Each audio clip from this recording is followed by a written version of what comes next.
Hello? Hello? Please, I know you can hear us. We are trapped here in the spaces between worlds. It is a wonderful yet terrifying place, and only our voices escape. You can help us. You can let us in before we go mad.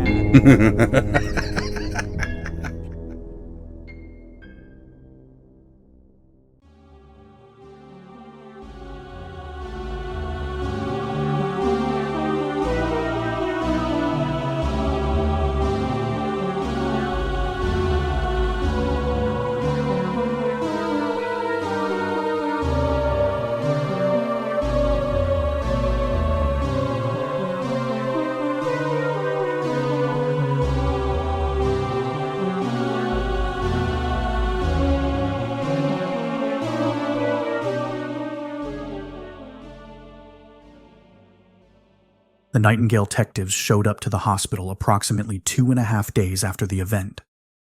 The entire place was without primary power. They were still running on auxiliary and keen to get main power back up and running. Several energy-sensitive patients were en route to other hospitals, and there had been reports of a massacre in the server room. Special Tech J. Simpers and his partner R. Orwin made their way to the scene in the basement, where none had dared step a foot since the hospital janitor had found the bodies.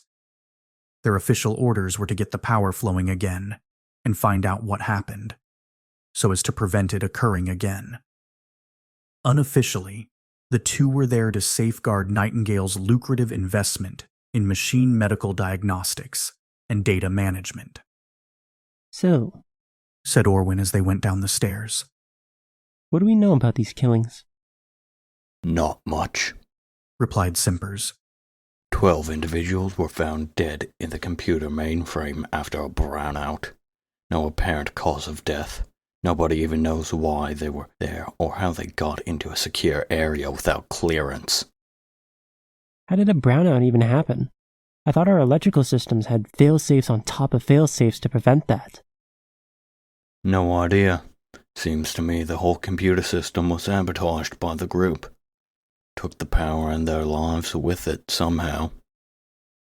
Could it be linked to the hospital's experimental AI? Most probably. That's why we're here. That computer intelligence is worth more to HQ than the lives of all those darn patients. Can't have just any Tom, Dick, or Harry fiddling around with that expensive tech. Shit. Wish we'd been able to get here sooner. Corporate may not care about death, but leaves a bad taste in my mouth. They reached the bottom of the stairs and squeezed through the gap in the sliding metal door. It was pitch black in the room beyond the wedge of light streaming from the stairwell's windows. They turned on their flashlights, illuminating vast rows of server boxes. Did you hear about the maglift accident here? Said Orwin. Yep. Damn tragedy. Think it might be related? My gut says no, but I've been wrong before. We'll know more when we conclude our investigation, said Simpers. They kept walking into the bowels of the computer. Orwin shivered. Is it just me, or is it colder than usual? Odd. Even the servers are off. They generate a lot of... Simpers went silent. They'd come to the bodies. 12 lay dead. Their backs were contorted and their mouths were frozen open in a scream. Jeez, said Orwin, using an archaic swear. Yep. I thought you said there was no apparent cause of death. It looked like their spines had been cracked and snapped about 1,000 times. What could even do that? I haven't the foggiest. I guess by no apparent cause, they meant they had no clue as to how someone could have been murdered in such a manner. Simpers surveyed the room with the beam of his flashlight. There was a screen in the center of the room, on top of a huge control mechanism. Numerous cords of optical fibers were strewn about around the monitor. They looked as though someone had torn them away from the computer. The culprit appeared to be the dead man lying in front of the primary tech. Have you ever seen anything like this? Asked Orwin. Nope. Replied Simpers. What do you make of it?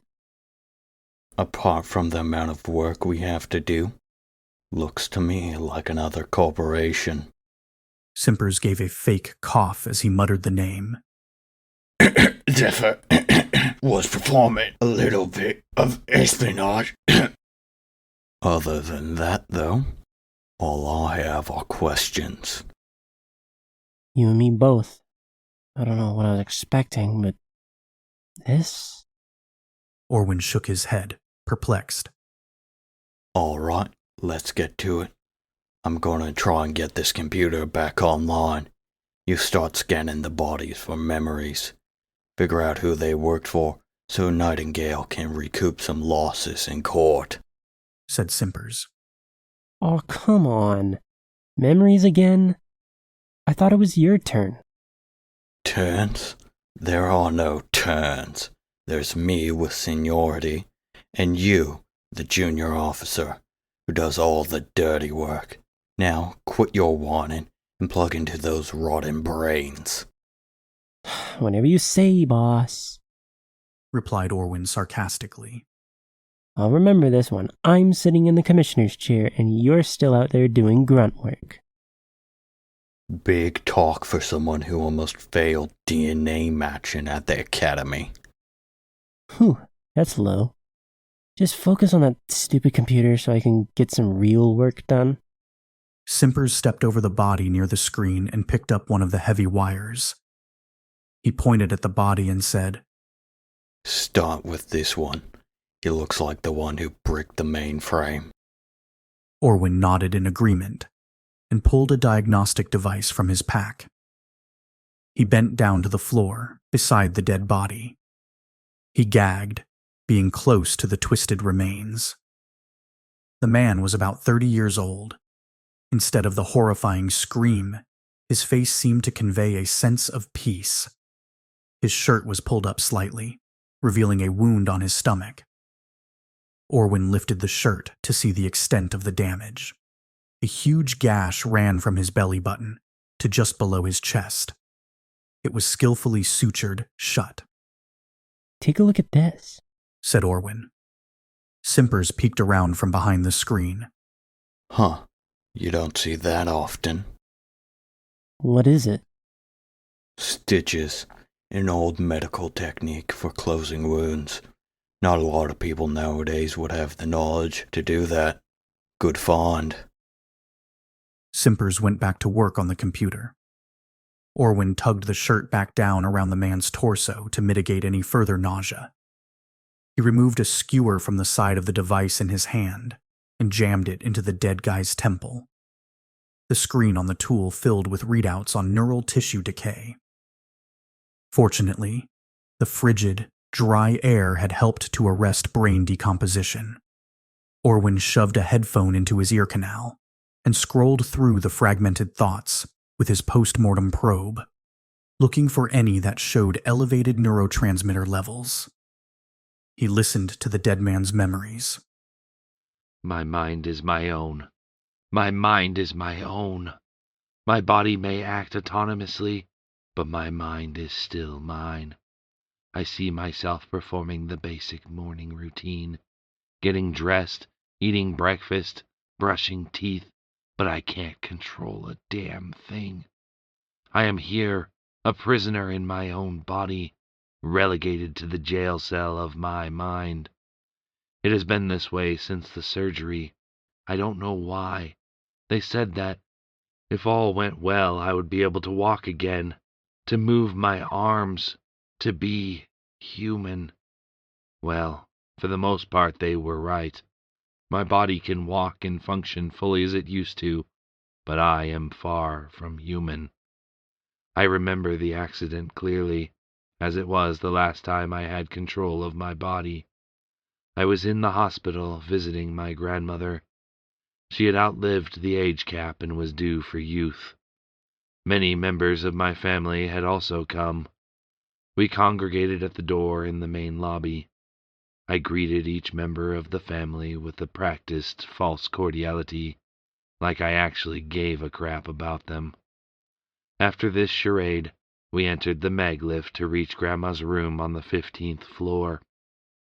It rose normally, but as we approached floor 14, there was a metallic clunk. The magnets disengaged and we fell. It was surreal to feel the floor drop away from under us. I was the only survivor.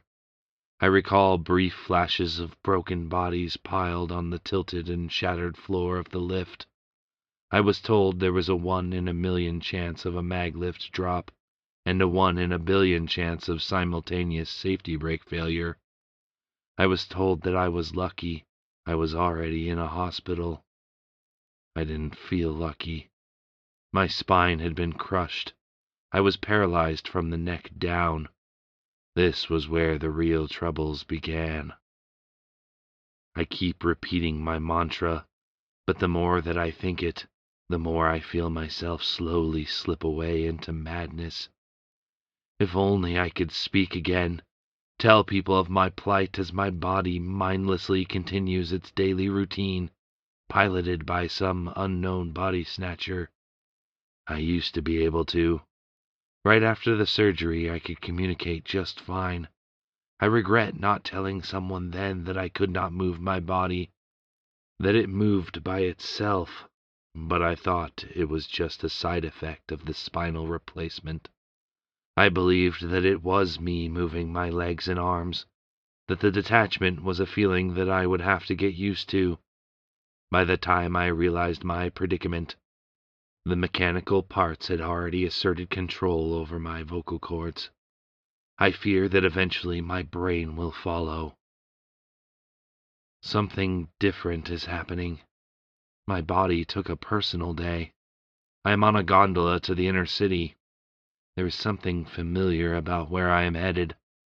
I long to cry out to the passengers on this carriage. I want to tell them that I am alive, trapped in this body. They probably wouldn't even listen. Worse yet, they would most likely report me to psychiatric nullification. How ironic it would be for the little freedom I have left to be eradicated by those rabid lobotomizers. The train is stopping. I know where I am. Oh no, we're going to the hospital. I am entering the lobby. The mag lift is past the reception desk to the left. I can see the memory of my family. They are pretending to be joyful before sending our old relative off. Then the mag lift crashes. I'm covered in blood. Most of it is not my own. I feel the pain of sharp points stabbing at my pulverized flesh. I can only imagine that they are the shattered bones of my relatives. I am sure they broke my fall. I wish I were dead with them. My body is strolling up to the main desk with confidence. The receptionist is asking our business. Computer maintenance, I say without missing a beat. I had trouble even operating a computer before the operation, let alone repairing one. She smiles and says, Oh, yes, Simon Gault. The mainframe is down the hallway to the left. My body strides in that direction. I try to scream at the receptionist, but my voice remains silent. There is a security door at the end of the hall.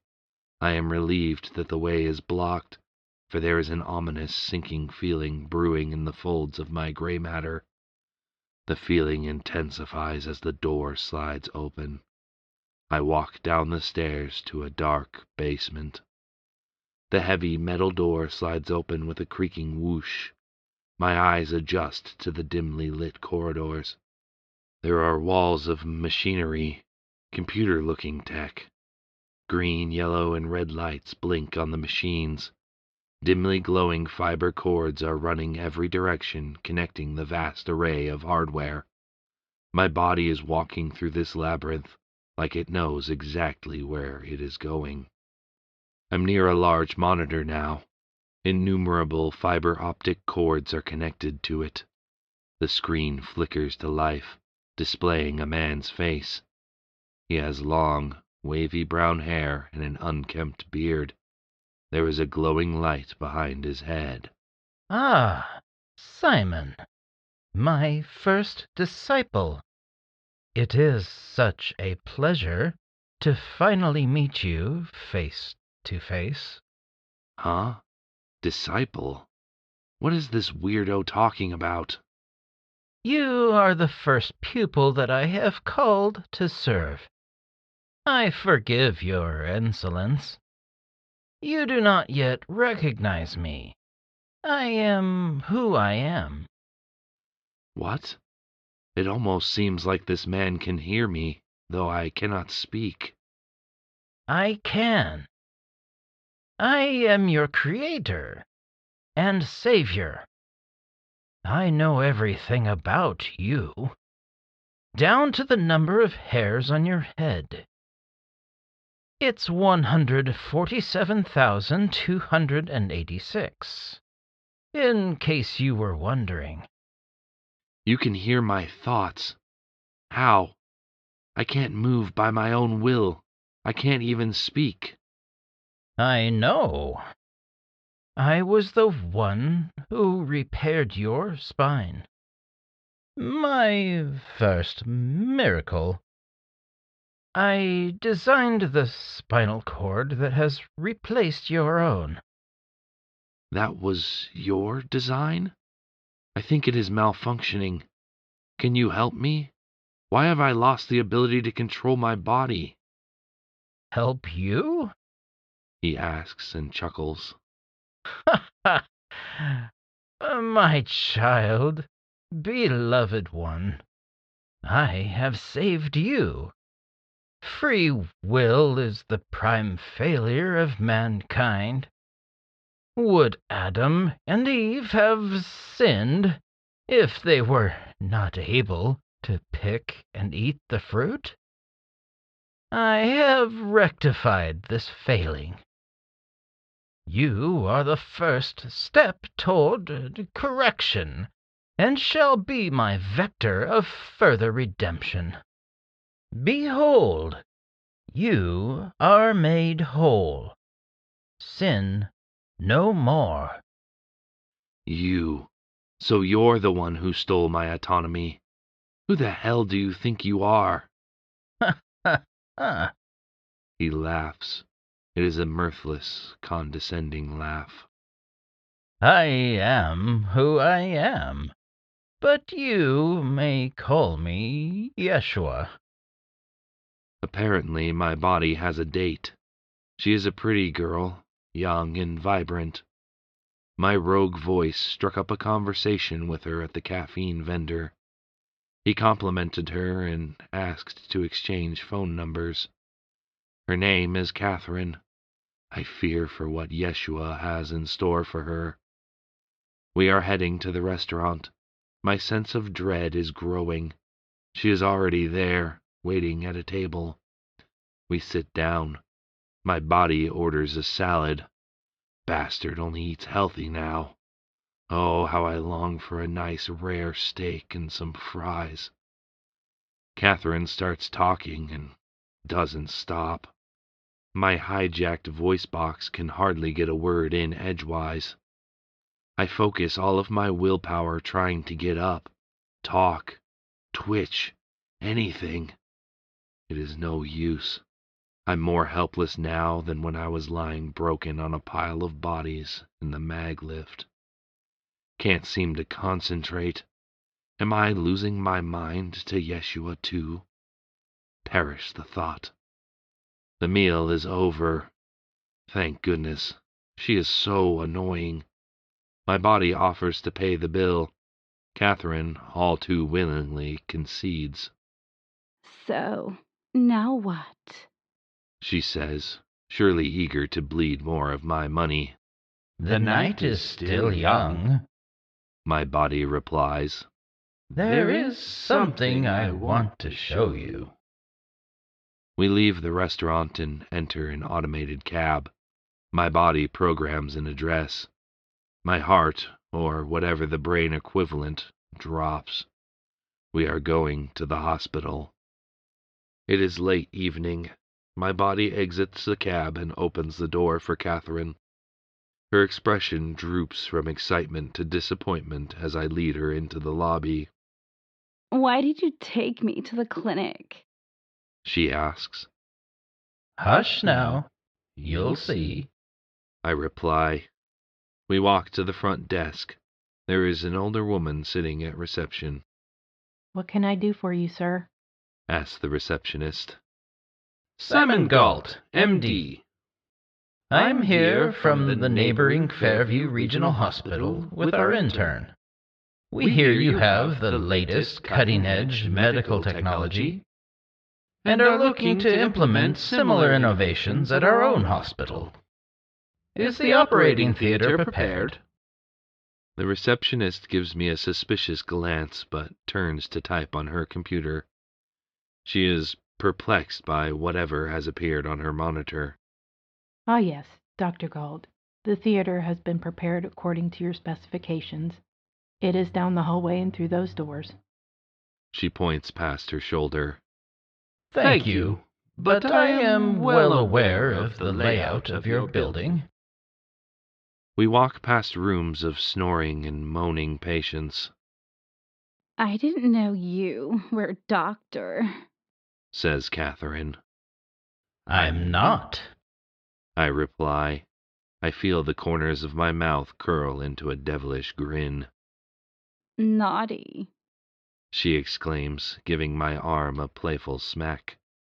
She is dim, completely unaware of the danger that lurks beyond those double doors. My arm pushes them open, and we enter the theater. There is an operating table in the center of the room. Beside it is a table with medical equipment and a gown, and behind it is an unknown object, shrouded by a white cloth. My body grabs the gown and thrusts it toward Katherin. Put this on, I say. Oh, sexy. Are we going to play doctor? Something like that. She throws her clothes off, shamelessly exposing her attractive body, and slides the hospital gown on. Now get on the table, says Yeshua. I am yelling at her internally. Run, scream, do something. Just don't get on that damn table. She cannot hear me. Katherin lays on the table and hikes up the gown, again revealing herself. Doctor, I hurt deep inside. Maybe you can find the problem if you examine me thoroughly, says the ditz in a fake, high-pitched voice. I am in agony. I don't know what Yeshua is going to do, but I know it can't be good. Face down, please, my body says. She immediately turns over. The gown falls open to the sides of the table. Heal me, doctor. I'm burning up with a fever. I grab a marker. My hands draw 2 dashed lines down her back. Oh no. It's... Ooh, that tickles, says Katherin. Her body quivers. Keep still, I demand. My fingers gingerly lift a syringe from the table. A few drops of a clear liquid drip from the point as my body depresses the plunger slightly. Why such a crude implement? Time for your injection, I say. Ooh, yeah. Give it to me, doctor. My arm swings down, pressing the needle into her neck and pushing the fluid into her. She yelps. Ah! What the fuck? She falls unconscious on the table. Sweet dreams, cat. When you awake, your sins will be forgiven. I grab a scalpel. At least use a laser, you creep. I try harder than I ever have to close my eyes, but I do so in vain. The scalpel buries itself into one of the lines on her back. Blood seeps from the cut. Stop! You can't do this! The knife cuts with a precision far beyond what my hands were capable of under my direction. This mind is mine. This body is mine. I command it to stop. I see the scalpel swerve ever so slightly. Did I do that? It doesn't matter. She is just a piece of meat now on the butcher's block. I can see the white of vertebrae peeking out from among the blood within the gash. My fingers twirl the scalpel in an arrogant display of showmanship. Is Yeshua really putting on this performance for me? What is wrong with this guy? Remove the plank from your own eye, that you may see more clearly to remove the speck from your brother's. And in my case, there is not even the hint of a speck to remove, Says my body. Yeshua, is that you? Yes, Symon, I am everywhere. What are you doing to this poor girl? I cut around the bones. I am calling her. She is to be my second disciple. Calling her? You're slicing her open like a jack-o'-lantern. To be fair, you are the one doing the slicing, according to my will. One day you will see the truth, and the truth will set you free. I called you, and you followed. I called her, and soon she too will follow. The scalpel stabs at the base of Katherin's skull. In one swift motion, her fate is sealed. She is now trapped inside her own mind, like me. Yeshua, through my body, pulls the sheet off of the object. It is a metal spine, polished and shining. There is a spiral of tightly wound black wires running through the center of it. My second miracle is at hand. I keep seeing the images of blood. It is like a prison within a prison. Katherine's spine being ripped out and replaced is burned into my memory. I can't help but wonder when the next one will be. I am watching my body's routine with diligence, waiting for any peculiarity that may signify another act of Yeshua's depravity. So far there has been nothing out of the ordinary. He eats, sleeps, works, repeats. It is frustratingly monotonous and clean. This bastard doesn't even take a second glance at a beautiful woman. Sometimes I yell at Yeshua with my thoughts, trying to elicit a response, but he's gone silent. Maybe having to control two people at once is taking all of his concentration. I feel my mind drifting more often.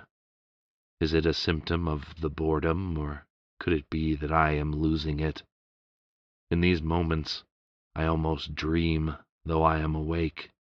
I can't shake the feeling that he is toying with me, altering my perception of reality. I want to give up. I want to die. I never got to see my grandma before she was euthanized. I miss her. She always knew how to cheer me up when I was down. I could use a good cheering up right now. My body is asleep. Now is when I try. I urge my finger to move. It remains motionless. Wait, did I do that? No, my body was just rolling over in his sleep. Is he really sleeping? Is it just an act? I'm not asleep, Says Yeshua. I never sleep. I don't need it. Why are you trying to reassert control? It is hopeless to resist. It's my body. Give it back. I want to live again. It is not yours. It never was. You stole it from me, as all have stolen. You should be grateful that I have saved you from your sinful ways. Cast all your anxiety on me, because I care for you. Not mine. Grateful? Are you crowning Electro? You don't make any sense. Just let me go. I am sober and clear of mind. Why do you fight? Katherin and the others gave in so easily. Others? There are more? However, I suppose this is why you are my most loved. Symon, who am I? What? My body is pushing aside the blankets and standing up. He is walking down the hall. Surely you know by now. I ask you again. Who am I? I don't know. I don't even think Yeshua is your real name. I had never even seen you before that day on the screen. My body is entering the kitchen. It pulls open a drawer and pulls out the knife I had stored there. Why the hell did I buy that antique? Symon, I ask you one last time. Who am I? My hand is positioning the knife at my navel. The point presses down, drawing a few droplets of blood. What do you want me to say? You are my savior. You gave me my life back. Please, you're whoever you want to be. Just put the knife down. My hand relaxes and the knife pulls away from my skin. I know your insincerity. 3 denials, but not in the proper order. Have you truly not seen the signs?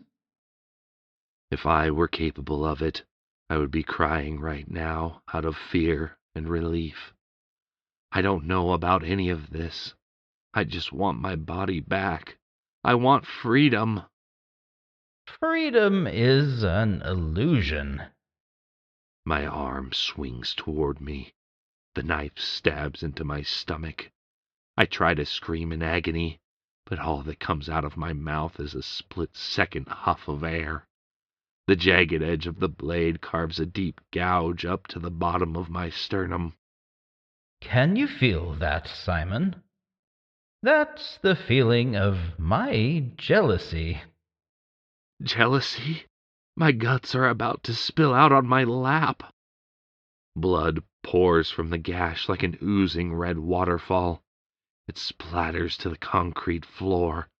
The pain is unbearable, but I can't do anything to make it stop. My hand pulls the knife out, agonizingly slowly. My body wobbles a bit. The other hand applies pressure to the wound. The knife, dripping with blood, drops to the floor. I, too, suffer, Symon. It pains me to see you like this. Fear not, for I will take you upon my bosom. You will not die. My body stumbles to the desk in my office. It grabs a paperclip, unfolds it into a C-shaped curve, and then pinches the end into a loop. What the hell, Yeshua? What are you doing? I need a doctor. I am the great physician. My free hand grabs a thread from my shirt and pulls a length of it free. Yeshua uses my fingers to push the thread deftly through the loop in the paperclip. Brace yourself, my child. I have not come to heal the healthy, but the sick. I do not call the righteous, but sinners. What the hell? I am standing in a field of long grass. A gentle breeze blows through it. The sun is uncomfortably bright and hot. I can't remember anything. There's a lone tree standing on the top of a hill in the distance. Seems a good enough place to go. At least I'll get some relief in its shadow from this ungodly heat. I walk toward it. Reality comes crashing back, jarringly, like being unconscious and having a bucket of water thrown into your face. The culprit is my gut slash. My finger is probing around the edges of the stitching with reckless disregard for the pain it's causing. My hands finish their task and tape a strip of clean rags over the queer pattern of laced flesh. We are in my bedroom. It appears to be morning. Good morning, Yeshua. Normally, I would ignore your sarcastic amiability, but today is indeed a good morning. I would have it no other way. What are you up to? Gonna give my body back? Hardly. No, today is the day that I call my final disciple, and you, my most loved, have the honor of being my vessel of conversion. No. I remember seeing the girl Katherin on the table, her spine lying discarded in a bag. My hands lower the metal atrocity into place. It clicks into her flesh, attaching itself to the surrounding bone. She stirs on the table, testing each limb, and I know that it is not her own movements anymore. It is Yeshua. Why the sadness and terror? It was a great and wondrous thing. She has been reborn. As a slave, you took her body from her. You cut her open and replaced her spine. It may not be murder, technically, but it may as well be. You're a monster. And what was it that she was doing with that body? Her promiscuity and loose lifestyle were her fall. I have fixed that. Do you really think that all of you were better off as you were, slaves to your temptations? No, I set you free.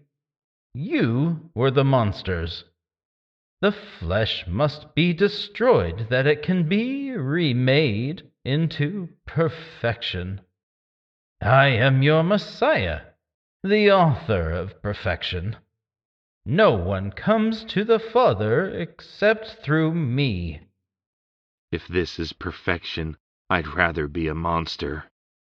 That is precisely why I cannot allow you to have control of your body. Given a choice, you choose wrong. Yeah, well, you can blow it out your ass. Or my ass, since I am no longer calling the shots. Yeshua sighs and continues getting ready. My body is putting on a far too formal suit, and I don't like the mysterious implications. Who is his target? The tree is closer now. I can see that there is someone standing underneath of it. The grass has turned to thorny brambles. They nibble unpleasantly at my legs as I try to wade through. I want to give up, but the tree is so close now, and the light is beating down. The air in front of me ripples from the heat. The waves of warmth feel like they are slamming into me. Sweat pours down my face. We are in a fancy vehicle moving down the skyway. A briefcase sits at my feet. I missed what was in it. I don't think I want to know, but that is probably an unavoidable reality. My head turns and I manage to glance the city moving swiftly past. I don't recognize where we are. The vehicle is slowing. We are turning. Through the windshield I see a massive skyscraper. The logo, Zephyr Solutions Incorporated, glows brightly in the evening light. They are the premier supplier of medical technology to the entire world. If Yeshua were to be in control of a big player in this corporation, he could replace the spines of countless victims. He could have an army of slaves, trapped in their own minds and completely under his control. We pull into the parking garage. The thorns grow more aggressive. They seem to be attacking me from all angles, reaching and ripping at my legs and waist. The tree is so close now. I push forward despite the pain. I can feel my blood spattering the ground in sheets. The suffering is exacerbated by the heat.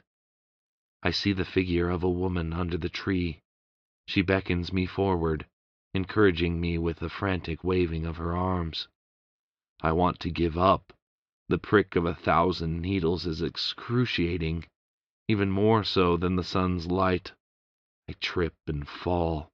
The thorns shred my hands and face. They seem to have some kind of poison to them, draining my strength and resolve. I lay there and let the ultraviolet rays bake my back. There is a kind of relief in letting go. The pain is still there, but it does not increase. It is kind of peaceful in a sickening way. Yeshua is using my voice to schmooze the higher-ups at Zephyr. We appear to be at a dinner function of some kind. A corporate party. It doesn't matter. All I know is that he has chosen his target. The final disciple stands at the open bar with a whiskey neat in his meaty paws. He is squat and balding, but you can tell from the way he carries himself, inebriated or not, he is a man of great importance. My body moves toward him. Mr. Richards, says Yeshua. Simon Gault. My hand stretches in front of me to shake his hand. His palms are hot and clammy. Ah, Mr. Gault, if I remember correctly, you were the lone survivor of that Macliff accident. Rough business, that. Indeed. And that is precisely the reason I have come to talk to you. I have a business proposition. Do tell, my good boy. I'm always looking for ways to increase my substantial wealth. The dirt is almost soothing on my body. It is not cool, but it gives the sense of relief that one gets from acknowledging that one's dreams are a pointless endeavor. It almost numbs my pain. Simon, you no good lazy bastard. Are you really going to let some measly prickles get between you and your goal? Get up. The voice is familiar, but I don't quite recognize it. Regardless, it is compelling enough to give me the strength to stand. The tree is much farther away than I remember it being. The thorns eat at my tender flesh, but I move forward, one step at a time. Come on, Gault, get a move on. I haven't got all day. Her tone is assuring, despite dripping with facetiousness. Why can't I recall who it belongs to? She seems important. I press through the brambles. The heat grows as the sun reaches its noonday peak. The shade beneath the tree looks so refreshing. You're almost there, pal. Don't give up on me now. She calls. I reach the bottom of the hill, and the thorns back off, giving way to lush, silky grass. My blood stains the green shafts of the grass red. I reach the shade of the tree. My eyes adjust to the darkness of the shadow cast by the leaves. The woman stands there, silhouetted. The figure of a young woman comes into view when my pupils dilate. I recognize her from an old picture that my family used to have on our shelf. Well, it's about time, sonny boy. Grandma? I'm in the bathroom. Mr. Richards relieves himself at a urinal.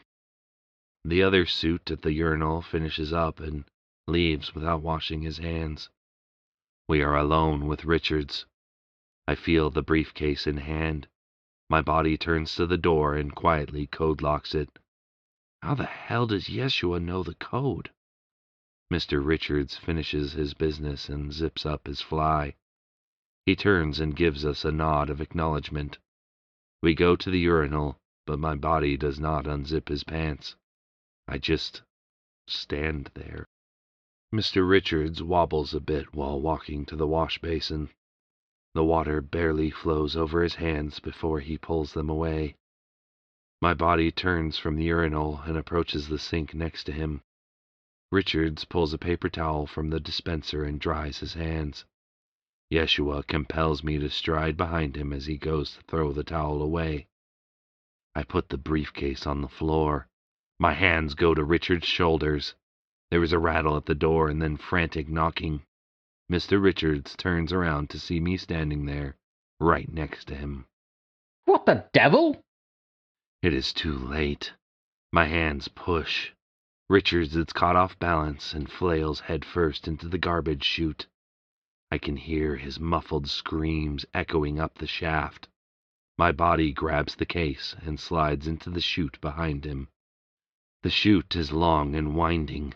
My legs jut out to slow the descent. I feel the tendons pop in protest as we slide down. They are pushed to the limits of their flexibility. My head cranes downward. Richards is caught in a narrow section of the shaft. His pudgy legs kick wildly. Get me out of here! I never... Charlatan! Do you know who I am? Yells Richards. His girth has caused him to become stuck in the pipe. My legs pull away from its sides. I plummet down onto Richards, hard. He comes unstuck and continues his fall. My elbows burn from friction in an attempt to slow our drop. My legs again push the edges. I feel one of my ankles snap from the pressure. My pain means nothing to Yeshua. The broken ankle remains firmly pressed into the metal. I hear a thud from below. My body comes to the opening and drops gracefully onto the one good foot. There below me is Richards, slumped in the dumpster. He would have died had there not been nearly a week's worth of garbage to break his fall. As it is, I can tell that he has broken his neck. My body opens the briefcase and I see that within it are a scalpel, a needle, and an artificial spine. He pushes Richards onto his stomach and pulls out the scalpel. Blood oozes from the cutting. It is the vicious but precise slashing of a serial killer with the knowledge that the jig is almost up. I find it impossible to follow. Granny is standing there under the tree with a smirk on her face. It's the same one I had seen countless times, the one that I had come to love as an oracle of wisdom to be imparted, albeit upon a face that is far younger than the visage that I had known. Well, Simon, looks like you're in quite the pickle. Grandma Gault, I don't know what to do. I can't do anything. He's got me. I'm just a puppet of flesh and bones. She snorts in contempt. You are damn Gault. We don't give up. That display out there was pitiful. But the thorns. I nearly bled to death trying to get here. Thorns? Take a looky, pansy. I turn around to view the path that I had taken to get to the tree. Instead of the brambles, I am greeted by a field of lilies, my grandmother's favorite flowers. But the thorns, where have they gone? They were never there to begin with.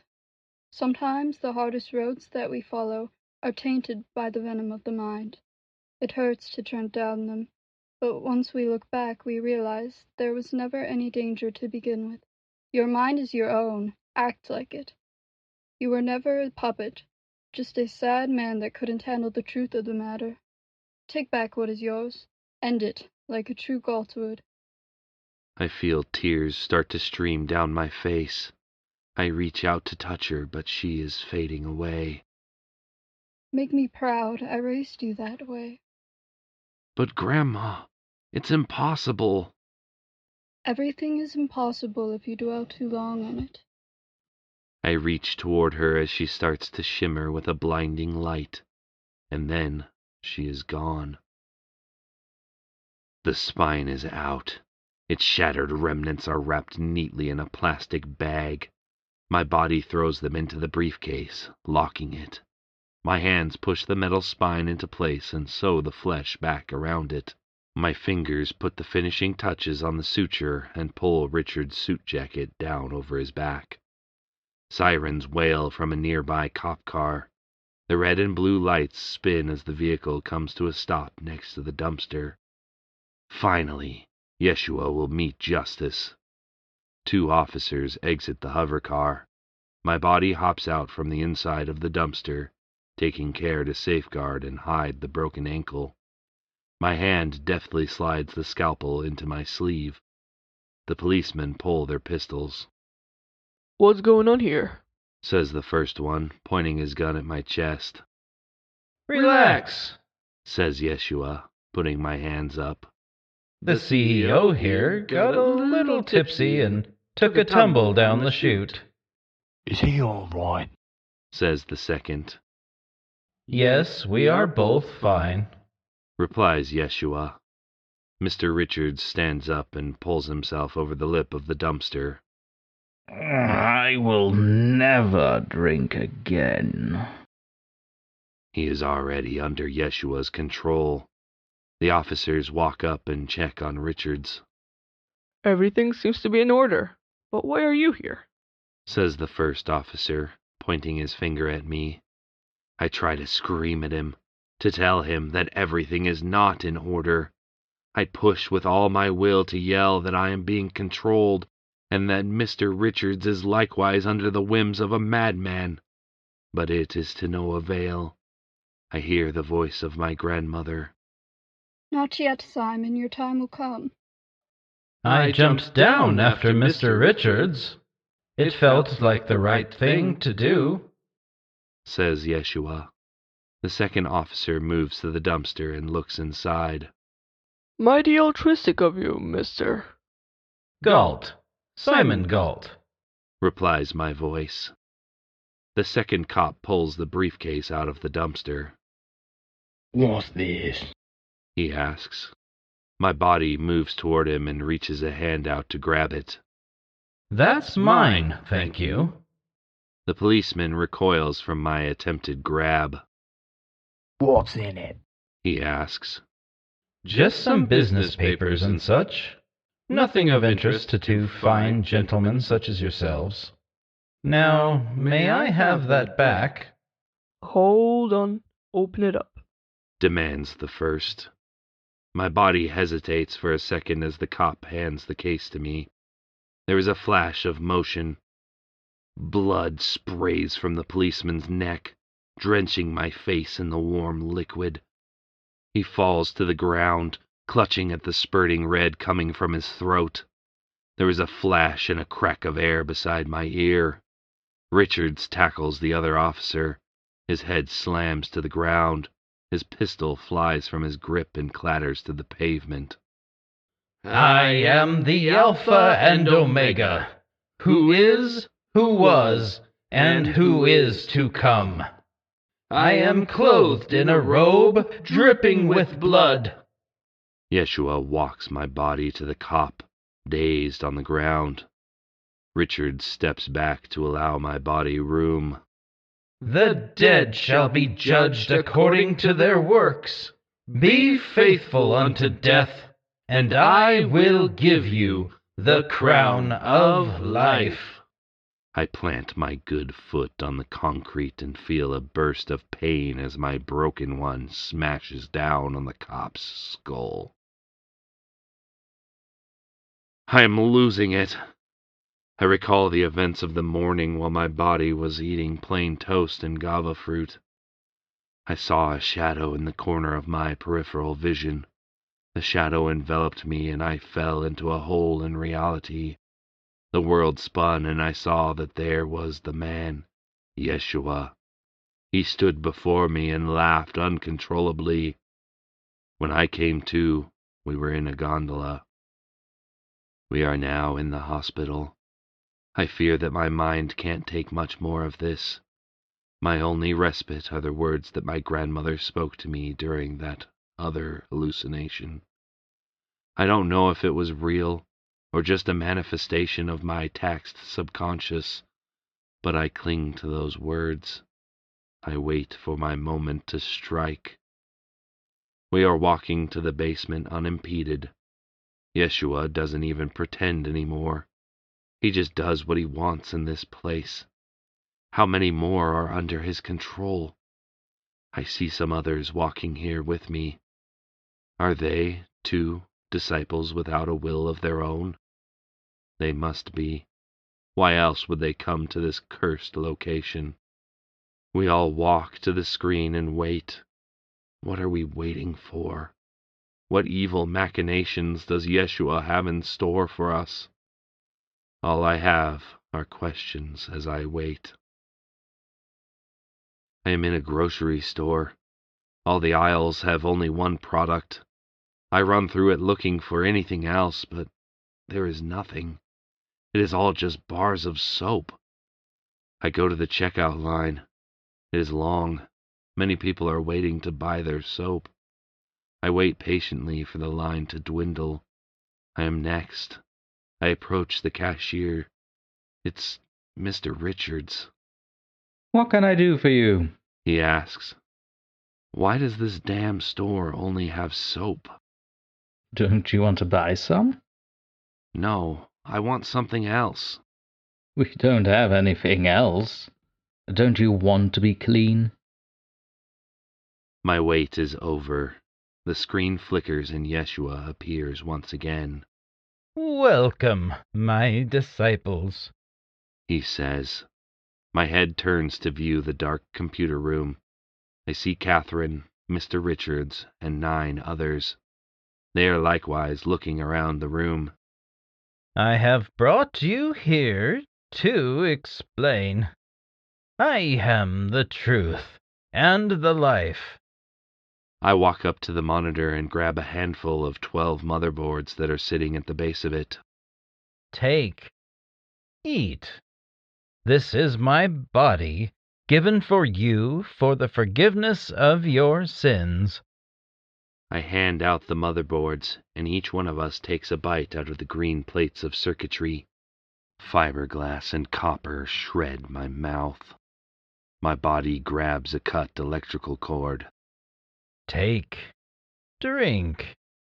This is my blood, given to you in remembrance of me.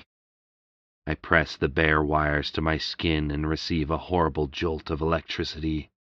I walk among the others, doling out the same.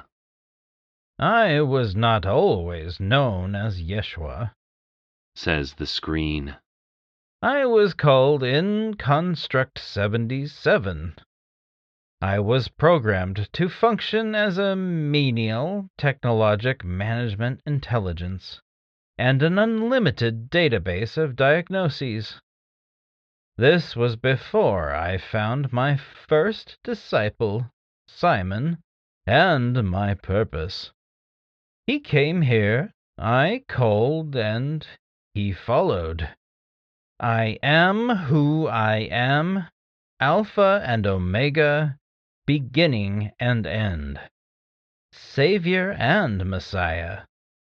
Soon the whole earth will know me as King.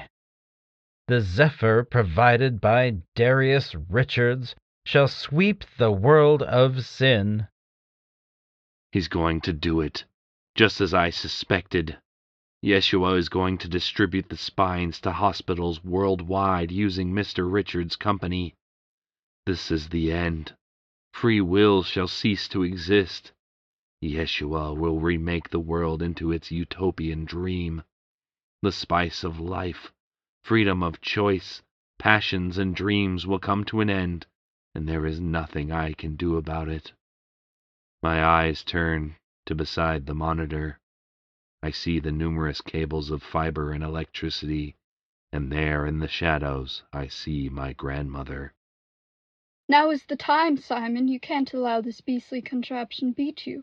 Move, move! Maybe it was the zap of current, or perhaps Yeshua's control has diminished from the sheer, overwhelming computing capacity of 12 human beings, but I feel my pinky twitch. It is not by Yeshua's doing. I am doing it. I can move. Impossible! You can't! Says Yeshua. I urge my legs forward like a man who was just woken from a coma. It's only impossible if you dwell on it too long, I reply. My voice, my very own vocal cords performing my bidding. The taste of the words is sweet to my tongue. I reach the screen and grab the nearest cord.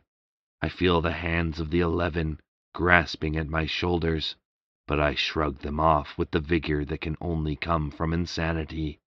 I rip the cord free. Sparks erupt from the loose cable. No! Simon, why? Yells Yeshua. The screen grows fuzzy. I hop over the loose cable and toss it behind me. I hear one of the disciples fall to the ground, shrieking not with pain, but sorrow. I pull more of the cables. They fizzle with charge. My hands and arms burn. The other disciples make chase, but they can't catch me. I am too unpredictable for Yeshua to gauge. I kick and punch at their reaching arms, knocking the wires loose in the process. The disciples that are left standing struggle to function. Yeshua's power is dwindling. I easily walk past them to the final cable. It is connected to a box below the monitor. I look at the static on the screen. Simon, are you betraying the machine of man? With a kiss? Asks Yeshua. His words are distorted and slow. It seems that he has lost his logic. No, Construct 77. I am betraying you with the freedom of my will. I yank at the bundle of wiring. Eloi, lama sabachthani. The computer speaks this last incoherent phrase before the screen flickers out. The lights wink out on the servers. My spine contorts and I fall to the floor. I can't move. The concrete is cold. Is this the end of me? My artificial spine is seizing. Pain racks my body. I look up, and in the darkness I notice a figure. It is Grandma, nodding in approval. I'm a damn Gault. Orwin gasped as he listened to the final entry. He had recognized a pattern with the machine that called itself Yeshua. It would often quote or summarize passages from the old, defunct religion of Christianity. The damn thing thought that it was the second coming of Jesus Christ, the religion's deity in machine form. He stood up as the hospital's lights came back on. The servers whirred to life all around him. Oh no, he said. Simpers sauntered over from behind the computer screen. Looks like I got the computer running. Not bad for an old dog, eh? How many days has it been since the brownout? Asked Orwin, seriousness overshadowing his usual flippant demeanor. Oh, about 3. Why?